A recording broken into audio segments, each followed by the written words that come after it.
Sperm are produced in the seminiferous tubules of the testes and mature in the epididymis. During ejaculation, they travel through the vas deferens, mix with seminal fluid from accessory glands, and exit the body via the urethra. The vas deferens is a muscular conduit approximately 30-45 centimeters long. Vasectomy involves isolating and dividing a small segment of the vas deferens. The two ends are either tied off, cauterized, or sealed using fascial interposition to minimize recanalization. The procedure is typically done under local anesthesia and takes about 15-30 minutes. Following vasectomy, sperm continue to be produced but cannot travel beyond the epididymis. They are broken down by immune cells and reabsorbed. Testicular hormone production and spermatogenesis remain unaffected. Vasectomy does not interfere with libido, erectile function, or testosterone levels.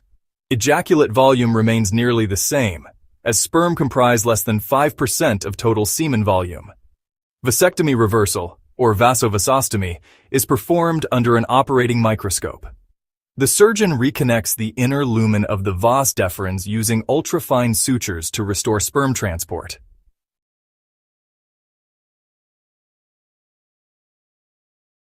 Success depends on tissue integrity and duration since vasectomy.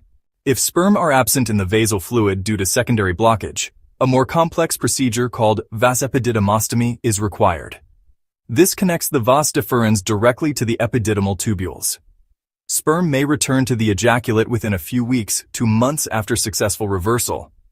Follow-up includes semen analysis and monitoring for scarring or blockage recurrence. Reversal success rates vary, up to 95% if performed within 10 years. Fertility may be affected by anti-sperm antibodies, obstruction, or epididymal damage in long-standing cases.